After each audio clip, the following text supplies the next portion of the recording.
We live in a world drowning in noise and distractions, where technology dominates our daily lives. Many of us are beginning to feel a pull, a yearning for something deeper, quieter, and more meaningful. If you've ever felt this longing, or you're feeling this desire for something other than the default mode of reality, it might be because you're experiencing a call to deeper contemplation.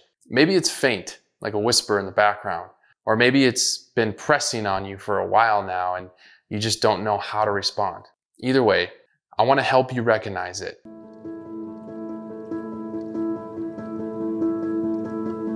So in this video, I'm going to share 5 signs that you might be called to a contemplative life.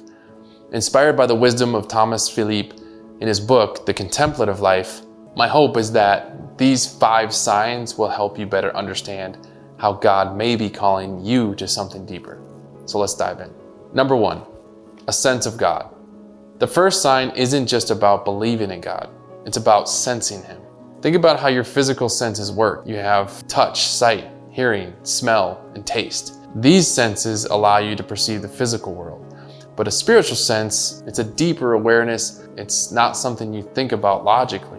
It's something you experience, something you feel deeply in your soul. You might have experienced moments like this sitting in prayer, suddenly feeling God's closeness, or being in nature and sensing His beauty and majesty in the stillness of creation. Maybe you've been in a conversation and just felt God's presence guiding your words or bringing clarity to a moment. This sense of God is something not everyone has naturally. It's a gift. And for those who do have it, life's noise and busyness can dull it. In fact, the constant distractions of today's world make it nearly impossible to hear God's voice unless you're intentionally carving out space to do so. Maybe you're aware of this sense in your life, but you're frustrated because you feel like you can't access it fully. You might sense God calling you deeper, but the noise around you makes it hard to hear Him clearly. This frustration itself can be a sign. And that's your soul crying out for silence, for a space to deepen this sense and let it grow. So think of it like an instrument. The more you tune it and learn to play it, the more beautiful it sounds. The same goes for your sense of God. It requires time, stillness, and practice to sharpen. If you've ever felt this sense, whether faint or strong, it's worth paying attention to. It could be God inviting you into a deeper relationship with Him through contemplation. Sign number 2, a thirst for God. Think back to a time when you were truly physically thirsty, like you needed your thirst quenched. Maybe you're out in the sun too long, or you hadn't had water for hours. That kind of thirst takes over. It's a need that demands to be satisfied. A spiritual thirst for God is like that. It's not just, I'd like to know more about God, or I should probably pray more. It's deeper. It's a constant, unquenchable desire to be close to Him, to know Him more fully, and to live in His presence. This thirst can show up in surprising ways. Maybe you feel restless, like something's missing in your life, and you can't quite put your finger on it. For me, this thirst has become a desire to integrate God into every aspect of my life. I don't want to limit my relationship with Him to 1 hour on Sunday or a few minutes of prayer each day. I want to be with Him when I'm parenting, when I'm working, even in the mundane moments, washing dishes, driving, running errands. If you feel this type of longing, a deeper desire to commune with God throughout your day, that's a sign that He's calling you to something deeper. Contemplation satisfies this thirst because it creates space for an ongoing awareness of God's presence. It's not just about isolated moments of prayer. It's about living in union with Him. You create spaces of silence, and then you take that silence with you. Sign number 3, a dissatisfaction with everything other than God. This sign can be hard to recognize at first because it doesn't just mean rejecting all the good things in life. Family, friends, good food, hobbies. Those are blessings meant to be enjoyed. But what it does mean is realizing that none of those things can fully satisfy the deepest longings of your soul. So maybe you've started to notice this in your life. The things that you used to love, your favorite activities, movies, music, certain friendships or relationships, They don't quite fulfill you like they once did. Your life doesn't necessarily revolve around them like it did before. They're just not enough anymore.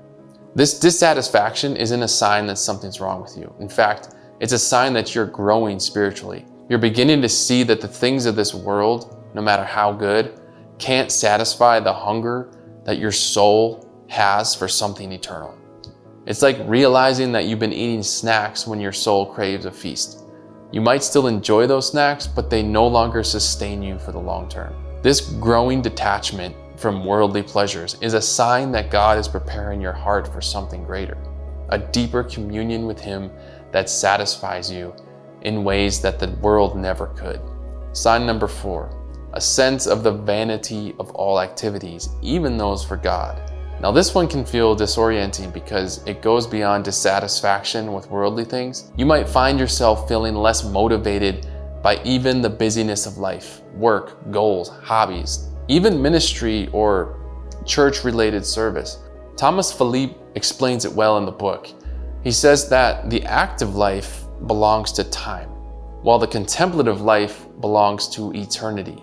When God calls someone to contemplation, their focus completely shifts. They start to care less about the temporary and more about the eternal. This doesn't mean that you stop loving your family or neglect your responsibilities, but it does mean that your priorities begin to change.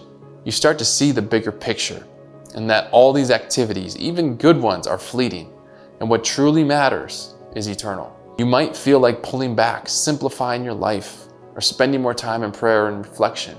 This isn't laziness. It's a natural response to God calling you to focus on Him. And finally, step number 5, a need for silence. Have you ever found yourself just craving quiet? Maybe you turn off the music during your commute, step away from social media for a season, or just sit in a quiet room for a while.